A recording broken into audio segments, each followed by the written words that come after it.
এছাড়াও after 5 years তোমরা CIF থেকে রিলিজ হয়ে যাবে।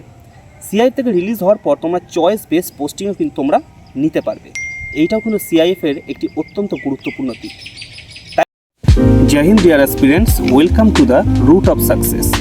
ডব্লিউবি কনস্টেবলের ইন্টারভিউ আর 2 দিন বাকি আছে। গতকালে একটা ভিডিওতে আমি তোমাদের বলেছিলাম আফটার ট্রেনিং তোমাদের পোস্টিং কীরকম হতে পারে। আজকে যে বিষয়টা বলবো সেটা হচ্ছে আমাদের ওয়েস্ট বেঙ্গল পুলিশের সবথেকে বিশেষ বাহিনী, সেটা হচ্ছে CIF, full form counter insurgency force. এই সিআইএফের যোগদান প্রত্যেকটা পুলিশকর্মীর জীবনে একটা সময় স্বপ্ন থাকে, কারণ রাজ্য পুলিশের যত বিশেষ বাহিনী আছে তার মধ্যে সর্বাপেক্ষা উৎকৃষ্ট মানের বাহিনী হচ্ছে এই সিআইএফ ডিপার্টমেন্ট। ছেলেদের জন্য, মেয়েদের সিআইএফে সিলেকশন হয় না। আজকে আমি তোমাদের বলবো সিআইএফে তোমরা কীভাবে সিলেকশন পাবে, এক্সট্রা কী কী বেনিফিট পাওয়া যায়, এই সিআইএফে ছুটি কীভাবে পাওয়া যায়, সিআইএফে নাকি আফটার 5 ইয়ার্স তোমাদের হোম ডিস্ট্রিক্ট তোমরা চয়েস বেস পোস্টিং নিতে পারো, এক্সট্রা স্যালারি কত পেতে পারো, কী কী আরও এক্সট্রা বেনিফিট আছে, সমস্ত কিছু তোমাদের আজকে আমি বলবো। ভিডিওটি শেষ পর্যন্ত থাকো এবং চ্যানেল নতুন হলে অবশ্যই চ্যানেলটিকে সাবস্ক্রাইব করো। সবার প্রথমে বলি, সিআইএফ আমাদের ওয়েস্ট বেঙ্গলের কোথায় এর হেডকোয়ার্টার?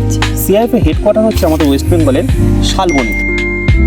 পশ্চিমবঙ্গের পশ্চিম মেদিনীপুর জেলার শালবনীতে হচ্ছে সিআইএফের হেডকোয়ার্টার।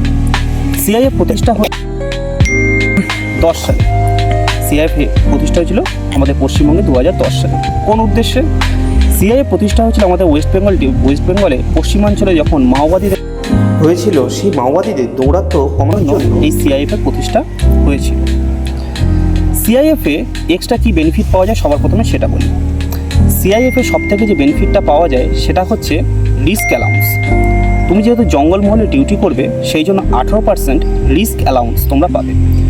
তোমাদের বেসিক পে, তোমরা যখন জয়েনিং করবে তোমাদের বেসিক পে হবে 22,700 টাকা। সেই 22,700 টাকার উপরে 18% রিস্ক অ্যালাউন্স, অর্থাৎ প্রায় 4,000 টাকার স্যালারি তোমরা বেশি পাবে অন্যান্য সমস্ত পুলিশ কর্মচারীদের থেকে। এই হচ্ছে সিআইএফের সর্বপ্রথম বেনিফিট। নেক্সট, সিআইএফে তোমরা যখন থাকবে জঙ্গলমহলে, তোমরা যে খাবার পাবে, দুবেলা যে তোমরা খাবার, সেটা তোমাদের ফ্রিতে প্রোভাইড করা হবে। এছাড়া তোমাদের ইউনিফর্ম, তোমাদের জঙ্গল শ্যু, এই সমস্ত ম্যাটেরিয়ালগুলো তোমরা কিন্তু ডিপার্টমেন্ট থেকে পাবে, যেটা কিন্তু সম্পূর্ণ ফ্রি অফ কস্ট। এছাড়াও আফটার 5 ইয়ার্স তোমরা সিআইএফ থেকে রিলিজ হয়ে যাবে। সিআইএফ থেকে রিলিজ হওয়ার পর তোমরা চয়েস বেস পোস্টিংও কিন্তু তোমরা নিতে পারবে। এইটাও কিন্তু সিআইএফের একটি অত্যন্ত গুরুত্বপূর্ণ দিক। তাই এই সিআইএফের যোগদান প্রত্যেকটা পুলিশকর্মীর ওই জন্যই বললাম যে একটা স্বপ্ন থাকে। নাম্বার 2, সিআইএফের সিলেকশনটা কীভাবে হবে? তোমরা যখন জয়েনিং করবে, তোমাদের ট্রেনিং যখন শেষের দিকে চলে আসবে, 4.5 মাস, 5 মাস বা 6 মাসের গায়ে, তখন সিআইএফের বিভিন্ন ডিপার্টমেন্টের অফিসাররা তোমাদের ট্রেনিং সেন্টারে যাবে। সেখানে ডিএসপি, ইন্সপেক্টর, কনস্টেবল, তারা সিআইএফের অফিসাররা তোমাদের ট্রেনিং সেন্টারে যাবে। সেইখান থেকে তোমাদের কিছু সংখ্যক ছেলেকে, খুব কম 150 থেকে 200 ক্যান্ডিডেট, এই 7,500 ছেলে যে জয়েন করছো সেখানে 200 থেকে 250 ক্যান্ডিডেট তোমরা সিআইএফের সিলেকশন পাবে। সিআইএফের সিলেকশনটা প্রসেস কি? 3টে প্রসেস থাকে। প্রথমে বলি, সিআইএফে যোগদানের জন্য কিন্তু এক্সট্রা হাইট লাগবে না। হাইটের কিন্তু কোনো ব্যাপার নেই যে বেশি হাইট হলে সিআইএফে নেবে, কম হাইট হলে সিআইএফে নেবে না। ওয়েস্ট বেঙ্গল পুলিশের যে কোনো কর্মচারী কিন্তু সিআইএফে যোগদান করতে পারে। তার জন্য তাদের 3 রকমের টেস্ট নেওয়া হয়। প্রথম হচ্ছে বিপ টেস্ট। বিপ টেস্ট কথা অর্থ, এক জায়গা থেকে দৌড়ে এই জায়গায় আসতে হবে, আবার রিটার্ন আসতে হবে। এটা হলো একটা। এরকম 2, 3, 4টে নির্দিষ্ট তারা একটা টাইম দেবে। এই নির্দিষ্ট টাইমের মধ্যে তুমি যতগুলো বিপ দিতে পারবে সেই অনুযায়ী কিন্তু তোমার ক্রেডিবিলিটি স্কোর কিন্তু তোমার হবে। নেক্সট হচ্ছে পুশ আপ। পুশ আপ সম্পর্কে আমি নিশ্চয়ই আমার বলার কোনো প্রয়োজন নেই, তোমার সকলেই সেটা সম্পর্কে অবগত। পুশ আপ কতগুলো দিতে পারছো। তারপর হচ্ছে চিন আপ। চিন আপ এই জিনিসটা, এই 3টে বিপ টেস্ট, তার নেক্সট হচ্ছে প্রথম বিপ টেস্ট, তারপরে হচ্ছে পুশ আপ, তারপর হচ্ছে চিন আপ। এইগুলো যারা যত ভালো দিতে পারবে, অর্থাৎ শারীরিকভাবে যারা অত্যন্ত দক্ষ, সেই সমস্ত ছেলেদের কিন্তু সিআইএফে নেওয়া হয়। সিআইএফে তোমরা যখন যোগদান করবে ট্রেনিংয়ের পরে, তোমাদের সিআইএফের একটি ট্রেনিং হবে যেটা কিন্তু খুবই হার্ড ট্রেনিং।